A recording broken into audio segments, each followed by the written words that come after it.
Thank you, Attorney Yves Gonzalez. Would there be any questions from the members of the committee? Mr. Chairman, just a clarification. Yes, Laura Barber's reference. Yes, Attorney Gonzales, would you be able to tell this committee kung how many of our vloggers or the ones that use the YouTube social media platform are able to monetize? Would you be able to tell us that? And if you can, what is the ballpark figure of the amount of the revenues that these vloggers make? Mr. Chairman, I think tens of thousands of Filipino creators are in the YouTube partnership program. And all of them are monetizing? Once you are in the YouTube partnership program, then that means that you are monetizing your content. And would you be able to tell us, give us a ballpark figure as to how much revenues do these vloggers make? I think the Google, as a public company, is able to disclose its revenues, but I would not have the ability to give you the specific details for the I Philippines. understand, yeah. But the reason why I asked that, Mr. Chair, is because we'd like to find out what motivates the vloggers, the so-called vloggers. I'm not generalizing, but what I'm saying is that there are very few of them who actually are motivated by the monetization by these social media platforms. And the only objective is to generate engagements, a higher number of engagements, in order to convert this to cash. Tama, di ba? I think that's the motivation of some of these vloggers who peddle fake news. And you know naman how it is, no? When a fake news is being posted online, people has different reactions. One would probably, if one sees it, probably would say, "Totoo ba ito?" Or the other would say, "Ay, totoo ito. Kasi galing ito kay ganyan." Or would say na, "Teka nga, tanong ko nga kay ipasa ko ito." So that creates engagements and increases the number of people who actually has seen a post that could be fake or could be false. So, anong mechanism meron si YouTube to be able to limit, if not eliminate, these kinds of peddling of falsehoods?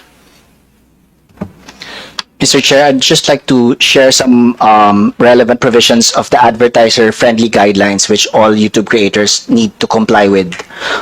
So some of the things prohibited are inappropriate language, shocking content, hateful and derogatory content, as well as incendiary and demeaning content. Does YouTube recognize vulgar languages or let's say yung pagmumura? Does YouTube consider this as obscene, vulgar, therefore gives them the right to take it down? In certain cases, that might fall under incendiary and demeaning. So let me just read what is stated. Content that is gratuitously incendiary, inflammatory, or demeaning may not be suitable for advertising. Okay, so kasi the reason why I asked that, parang it seems that napapabayaan natin yung mga nagmumura Di ba? Kung yung taong na nagmumura, na gumagamit, nagpo-post ng kanilang mga content online ay nagmumura, karakter na ho nila yun. Maaaring pinalaki sila ng mga magulang nila na pinayagan silang magmura. Pero the question is there a mechanism? Yung YouTube ba, pagka nakita niyang nagmumura, kahit man lang sana yung toot, diba? Yung mayroong, paano tawag doon? Yung imbes na nagpatuloy yung nagmumura, parang yung parang ini-stop yung word na yun or something. Meron ba kayong ganong mechanism? So as mentioned, if the content of the creator is already violative of our advertiser-friendly guidelines, YouTube might enforce some monetization policies. Yeah, but do they recognize yung vulgar languages na Tagalog, which gives them a ground to take it down? Do they recognize that? YouTube does have language experts in Filipino and other local dialects. So these are not AI generated. Kumbaga, hindi nila tinatranslate. Walang mechanism na we use a ganun. combination of both machine learning and AI assisted technologies, but at the same time we also do have human reviewers who are fluent in the local dialects. So human reviewers. So it's still dependent pa rin siya sa mga human reviewers. Combination, Your Honor. Okay, kasi alam mo, I'm sure you will agree with me na maraming mga vloggers na para lang maka-generate ng mapansin, ika nga, no? Nagmumura, no? In fact, bastos di ba?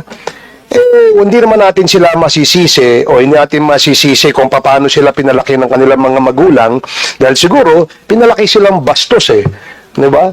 Yun nga ang sinabi sa akin ni Congressman Marcoleta na hindi dapat ganun. Dahil alam mo, tinuturuan natin yung ating mga anak na maging magalang, di ba? Na maging respectful. Hindi yung bulgar na bastos. Di ba, aling batikusin ka, huwag ka lang magmumura. Kasi subukan mong sabihin sa akin harapan yung ganun. Anong pakiramdam mo? Di ba? Pero kung online, kung magmura, kala mo ang tapang. Di ba? Kaya nga sabi ni Congressman Marcoleta sa akin, hindi dapat pinapayagan yung mga ganun. Because we have laws. Lalo na kung defamatory. Tapos may kasama pang mura. Bakit hindi kayo magmura harapan, di ba? Pumunta kayo rito, hanapin nyo kami, magmura kayo, something like that. Tingnan natin ano mangyayari. Away itong mangyayari. Kung magharap-harapan kahit nagmumurahan kayo, di ba? Alam mo naman, hindi naman normal yung ganun. Ngayon, because of the advent of social media, people like, perhaps, maybe expressing their dissent, or maybe dislike to a person, to an institution, to an organization by using vulgar language. Di ba? Siguro, pagka ganun yung tao na mura ng mura, hindi mo naman natin masabing walang pinag-aralan yun. Wala lang pinagkatandaan malamang, no? At hindi dinidisiplina ng magulang niya. Kawawa ang magulang nun. Nakakahiya. Di ba? Nakakahiya na yung anak mo, bastos, ganyan. Kung magsalita pa ng mga kabastusan, parang walang anak na mga babae. And that is the reason why I asked that if ever there are mechanisms in that social platform that can control that. If not, that's fine. That's okay. Yeah. Mr. Chair, so let me reiterate, all content monetizing with ads must follow our advertiser-friendly content guidelines. And one of the advertiser-friendly guidelines is inappropriate language. Content that contains profanity or vulgarity at the start or throughout the majority of the video may not be suitable for advertising. And some of the enforcement mechanisms that can happen to a creator that violates these policies are: number one, withhold, adjust, chargeback, or offset earnings or payment. Number two, limit ad revenue from the video. Number three, suspend participation in the YouTube Partnership Program. And finally, suspend or even terminate the YouTube channel. Okay. Last question, Mr. Chair. I hope you don't mind. My colleagues would not mind. I just wanted to ask, why do you monetize? Why? What is the logic behind monetization? Because if you monetize, this probably is the main motivator or the main motivation of these people who are engaged in these kinds of ads in the YouTube. Bakit kayo nagmo-monetize?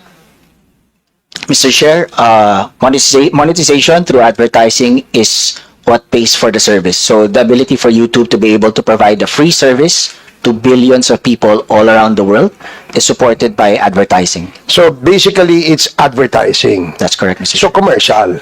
Tama? So talagang generation of revenues. Di ba? So that's all, Mr. Chair. Thank you.